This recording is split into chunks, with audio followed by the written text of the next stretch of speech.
What a joy to be with you. My wife Ann is with me today, and when I find myself scheduled to be here, we put it on our calendar and look forward to it. And Ann always says, "I'm going with y'all." I want to see those good folks at Grace Ridge. So we truly enjoyed being here, and thank you for the invitation, Ken, and for the privilege of being here.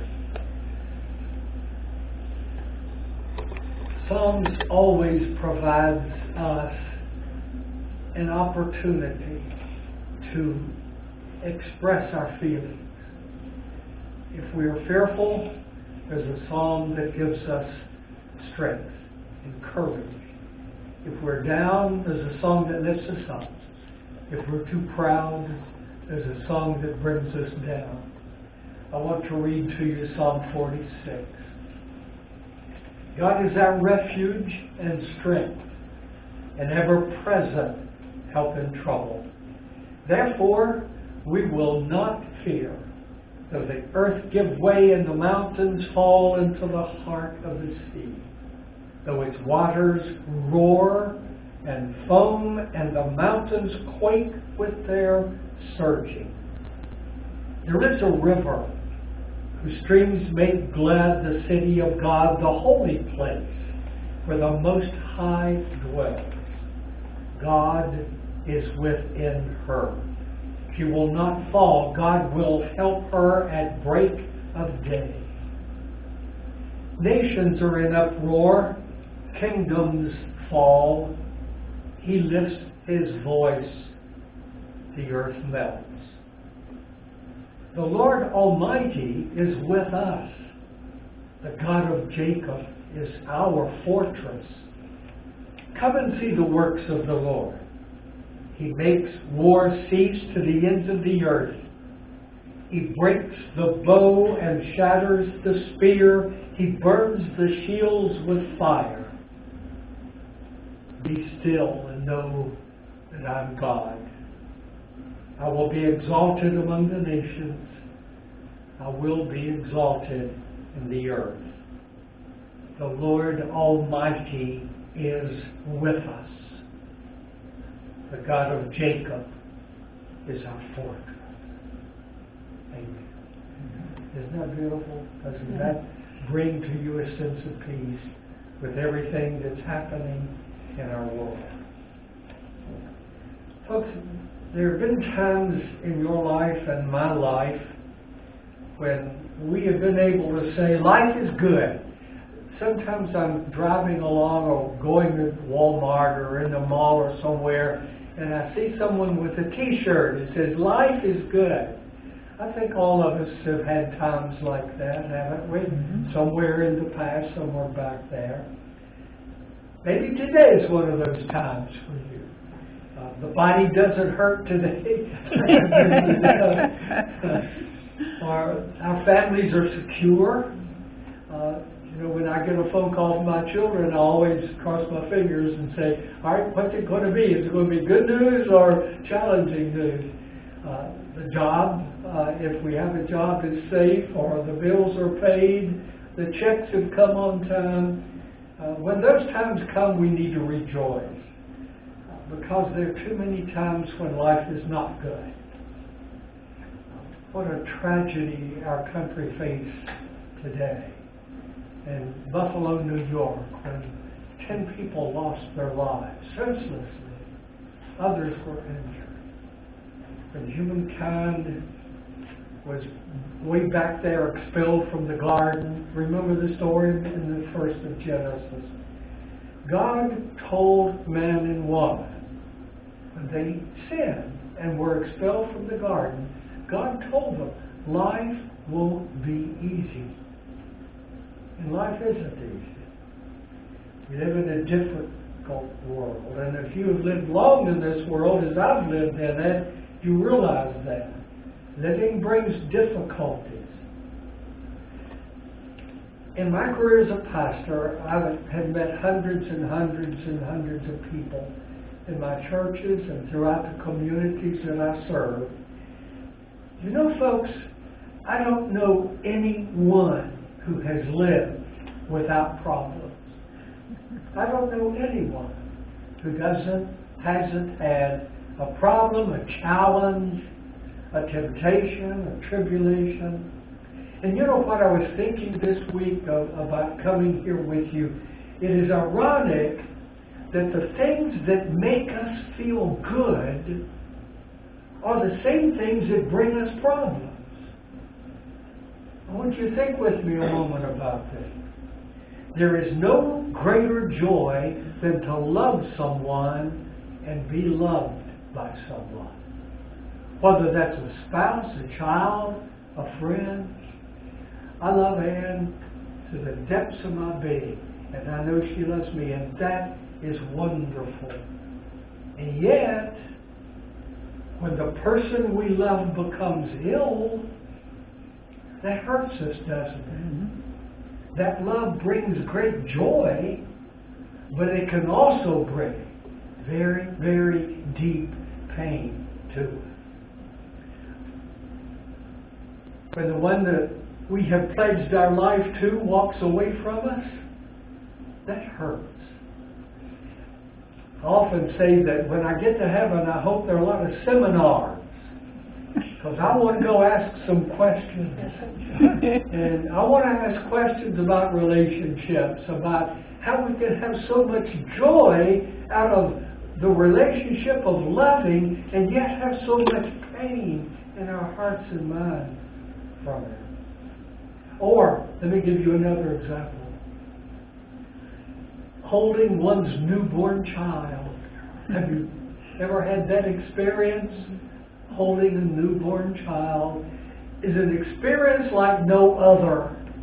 It brings wonderful joy, a wonder at the miracle of creation. And yet, having children opens the possibility of great pain, doesn't it? So, joyful at their birth, at having them around, at seeing them grow and develop and become, and yet the great pain that sometimes comes as they make that journey into adulthood, as they go through tribulation after tribulation, or things, seeing them face things, 1,000 things that claims their innocence or takes their lives. My wife and I went through that joy of seeing children. And we also have had the pain when they have hurt. Let me give you another example. Having money brings great satisfaction. Oh, I love it on the third Wednesday of the month, don't you? I suppose third Wednesday of the month for Ann and me is Social Security Wednesday. And then the other times, if you have those wonderful times when your pension comes or your 401k sends you a check, it's great satisfaction. Not having enough brings pain. And I have known people who have not had enough, who had to struggle, who had to count pennies from one third Wednesday to the next. So the thing that brings us satisfaction and joy can also bring us pain. I had a member of my church who went on a mission trip to Panama. And she served down there with a team from our church for a week. And she came back, and when she got back, she called me and she said, "Pastor, I need to talk with you." She said, "I have never, ever seen such poverty in my life." Well, we don't have to go to Panama. We can see poverty in our own country, in our own state, our own city. And this hurts. When we have enough, it's wonderful. When we don't have enough, there is pain. Struggling couples wonder if there's enough to feed a family, or enough to pay rent, or enough to ensure that a child will be educated. Families wonder how they can survive the roller coaster rides of our national economy. You check the Dow Jones average every day. Some of you might. It hurts when inflation goes up because our dollars don't last as long. It's hard to be in a position where you have to wonder, how will I pay my bills when the interest income dries up, or will my funds last until I die? You folks don't know how many people have come to me as pastor and said, I'm fearful that I won't have enough to last until I die. These are real concerns. Lately, in the last few months, because of my age, and I'm an old codger now, so I have an inherent right to think about these things. I think more about my life. About my life. What about my body? And what about when pain comes? And what if something would happen to Ann? Or what if difficult things happen to my children? Or what happens if the economy goes bust and we don't have enough money? The psalmist wrote that God made us a little lower than angels. God created me. And even though I may begin to wonder or even fear or have anxiety about life, God made me. God created me. You know, our bodies are miracles of creation. Do you realize, I got my calculator this week, and I figured out how many times my heart has beaten. And it's kept on going. Whether I slept, or was awake, or was younger when I was running or exercising, or when I was sleeping, you will never believe how many times my heart has beaten. 2,900,000,000 times. Isn't that amazing? It just keeps going. God created us a little lower than angels. He made us in a wonderful way. We are wonderfully made, the Bible says. Wonderfully made. Yet, our bodies are subject to illnesses and aging. I, as you, have a fear of dementia. We have a fear of cancer. Passing of years takes a toll. It's taken a toll on me. I'm not what I was a year ago, folks. And I'm not what I was 10 years ago. Because aging takes a toll. So, here, jobs, bodies, illnesses, spouses, children, money, loneliness, fear, decisions, all of these things. One of my favorite scholars and Bible interpreters is William Barclay. He was a Scottish preacher, and he wrote a series called the Daily Bible Study. Fascinating series of books on the New Testament.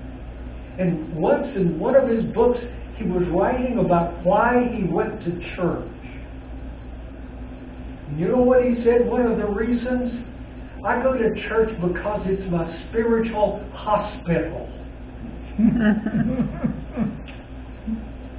It's my spiritual hospital. I go there to get Band-Aids on my OEs. Your children ever have OEs? Daddy, I got an OE and I want a Band-Aid on it. We go to get Band-Aids. We go to get soothing balm on our hurts. We go to feel the offers of God of peace and grace flood over us and find our lives healed in the presence of our Heavenly Father.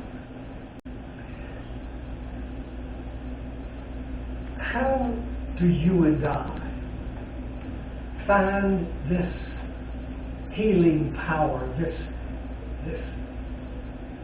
helpful power from God that can come when we face all of these things? We seniors face more than younger folks. And how can we put our hands on or grasp or take into ourselves the strength and ability that God can give us? I want to go with you. I want to take you in our minds for a few minutes back to the book of Genesis. I was always proud to bear the name of Joseph, because just about every Joseph in the Bible is a good guy. And the Joseph in Genesis didn't start out as a good guy, but he became a good guy. You remember Joseph? One of the children of Jacob.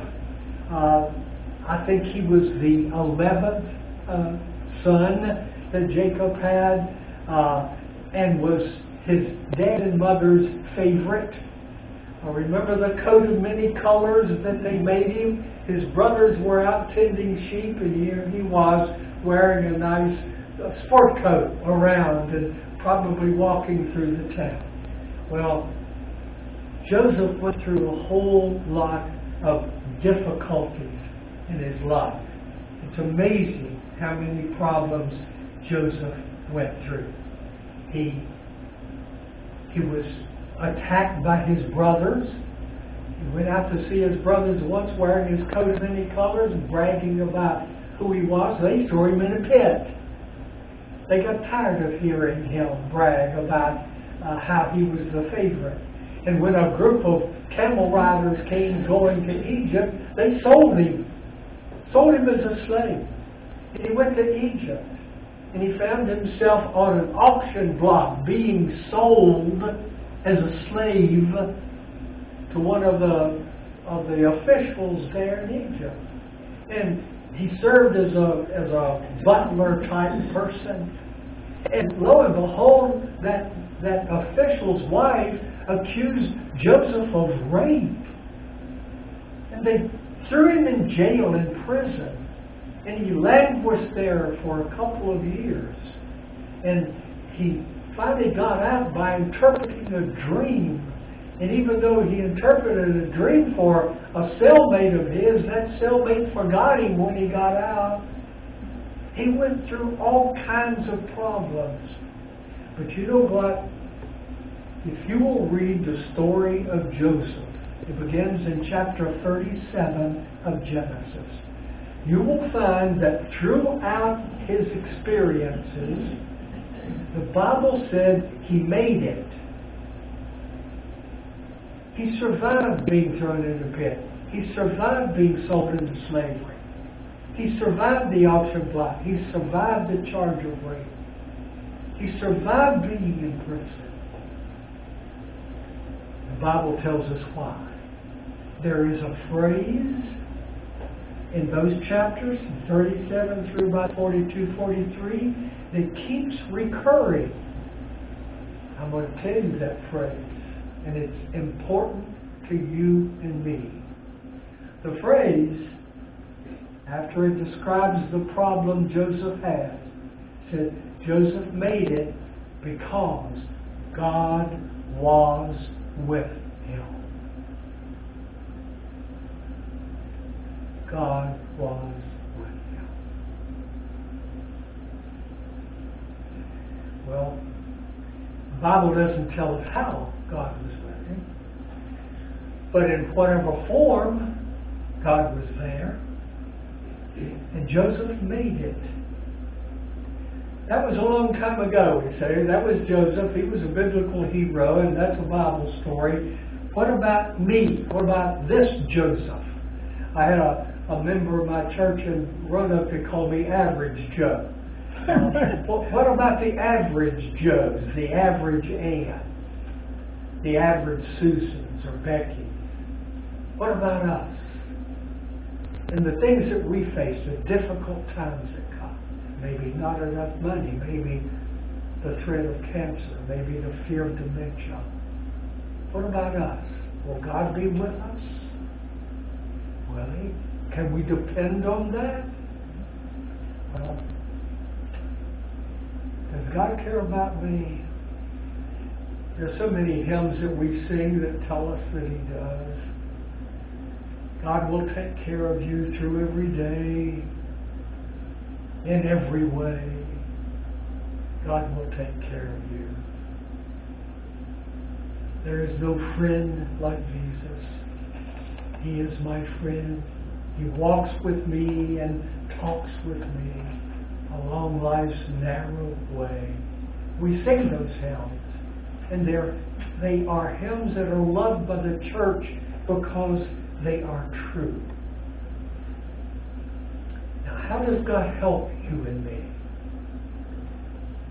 Sometimes God does miracles. Not all the time. I've lived in so many experiences with my members. I know that God does not do miracles all the time. All of us, none of us live forever. We do die. We do have illnesses that take us. But there are times when God does miracles. Things fit together, in a special way that we didn't expect.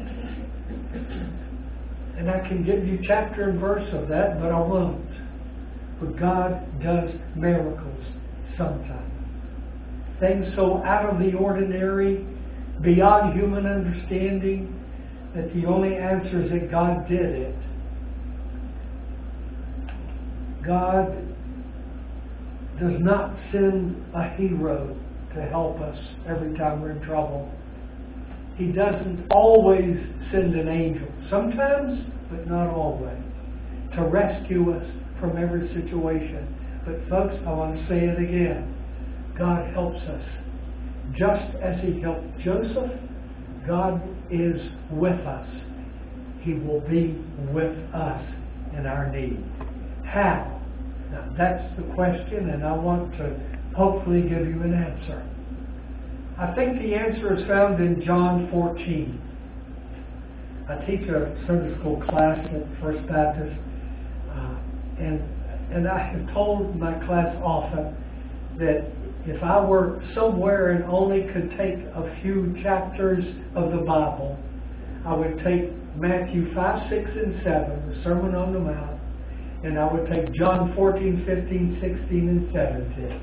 Those are the chapters I want with me because they're the ones that show me who I'm supposed to be and what I'm supposed to be and how God wants.